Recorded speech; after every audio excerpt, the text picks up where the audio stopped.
-1 को -1 से 100 बार गुणा किया है। ठीक है, किसको कितने बार गुणा कर रहे हैं? -1 को किससे?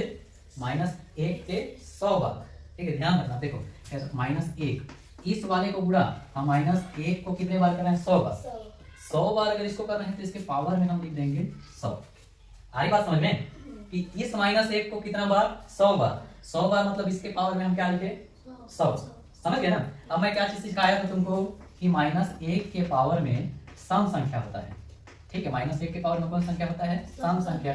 तो उसका वैल्यू क्या आता है? प्लस में 1। अगर -1 के पावर में विषम संख्या होता है, कैसे संख्या होती है? विषम संख्या, तो इसका जो वैल्यू होता है वो कितना आता है? -1।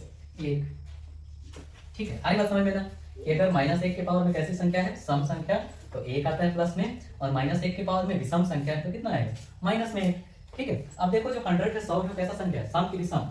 सम संख्या लास्ट में 0 है ना, मतलब क्या है? सम संख्या। अब देखो -1 ये सम संख्या है तो इसका वैल्यू प्लस में आएगा 1, और -1 और +1 को जब भी गुणा करेंगे तो आएगा माइनस। क्यों माइनस में आएगा? क्योंकि एक कोई भी नंबर माइनस में होता है तो उसका वैल्यू माइनस में होता है। आगे समझ में ना? ठीक है, अगर दोनों माइनस रहता तो यहाँ प्लस आ जाता है। ठीक है, तो -1 कौन ऑप्शन में है? बी। तो उत्तर कौन सा हो गया? Option number B. ठीक, चलो अगला क्वेश्चन पे आते हैं। यदि 3 संख्याओं का गुणनफल ये इतना है, 3 संख्याओं का गुणनफल कितना? 7980 है ना, जिसमें से 2 संख्याओं का गुणनफल इतना है 228 है, तो तीसरी संख्या क्या होगी?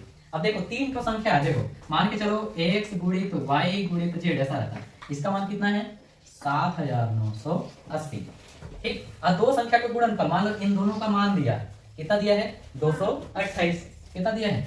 228 गुणित z बराबर 7980। अब इसका मान निकालोगे तो इस वाले नंबर को देखो इधर गुणा में है, उधर जाके किसमें हो जाएगा? भाग में, है ना? किसमें हो जाएगा? भाग में।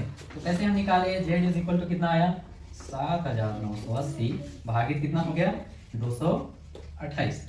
अब इसको भाग करोगे ना तो जो भी मान आता है उसका आंसर हो जाएगा। भाग करने से कितना आएगा? 35 आएगा, है ना? भाग करने से कितना आएगा? 35। मतलब कौन सा ऑप्शन? डी नंबर का।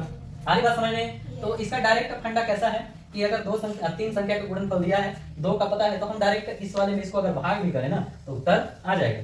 सारी बात समझ में ना कि इस नंबर में इसको क्या करें? भाग करें तो हमारा आंसर आ जाएगा। समझ गए? तो डायरेक्ट बनाना चाहोगे तो इसमें इसको भाग किए, जो आया वो क्या हो? उत्तर। ठीक, नोट करो चलो सभी।